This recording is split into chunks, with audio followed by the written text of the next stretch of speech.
Today's chapter of the Beginner's Guide to an Anti-Inflammatory Diet, Whole Foods. How do we define a whole food? How does it help prevent inflammation? And how can you incorporate them into your diet? Let's dive in. For more information like this on healthy eating and how to make it easy, don't forget to subscribe to our channel and hit the little bell to be notified when we upload more content. This is the 6th video in our series of how to embrace a low inflammation diet, a diet that will help reduce chronic inflammation in the body and also help prevent disease. The 4 pillars of a low inflammation diet are antioxidants, low glycemic index, omega-3s, and whole foods.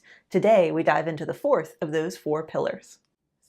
I first learned about these 4 pillars in a video by Dr. Hunninghake, and I came across the video when I was looking for solutions to my husband's asthma. His symptoms had been getting more and more severe, and we were looking for natural ways to help reduce them. We found a low inflammation diet. It helped us, and I hope it'll help you too. Okay, whole foods. How do you define that? Well, a whole food is something that's as close to its natural state as possible. That could mean a raw whole food like eating an apple or a banana, or it could mean something that's just been very minimally processed, like steaming broccoli or blending up food in a smoothie. So what? Why should you even care about whole foods to begin with? Well, if you watched our previous video on the history of human eating, you know that in the last 250 years, we've started to eat so many more processed foods than we ever have before in the history of humanity. And those processed foods, they're really convenient, and they're really cheap, so we tend to eat a lot of them.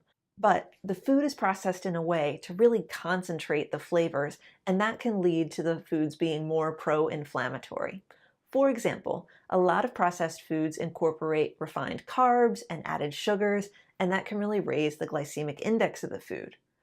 Or they tend to add oils and fats that are omega-6 fatty acids. And if you watched our video from before on omega-3s, you know that omega-6s and omega-3s need to be eaten in balance.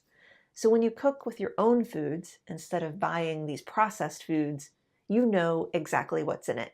You know if it's organic or not, you know how fresh it might be, you know what kinds of fats you might have added, you know what kinds of sugars you might have added, and you have complete control over the experience. Processed foods to eat less of include things like potato chips and crackers, candy bars and pastries, breakfast cereals, breads, pre-made sauces and condiments, and even yogurt.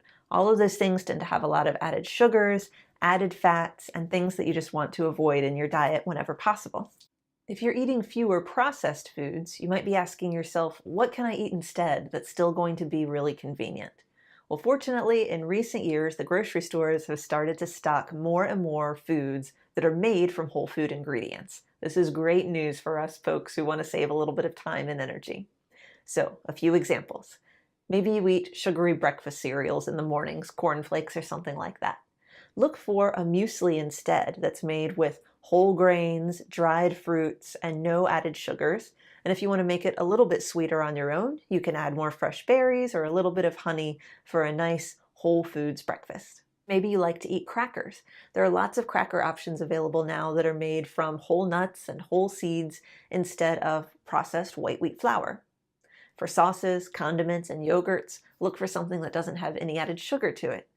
Or if you do want something sweet, there are more and more whole food options available now. Instead of pastries and baked goods, you can find things like coconut date snacks. It's just smushed up dates wrapped in coconut that's really delicious. Or we've been enjoying a brand called Figgy Pops that are these little balls made of crushed nuts and dried fruit, and it's really sweet, whole foods, and delicious. All that said, what is one way that you can reduce processed foods in your diet and start eating more whole foods?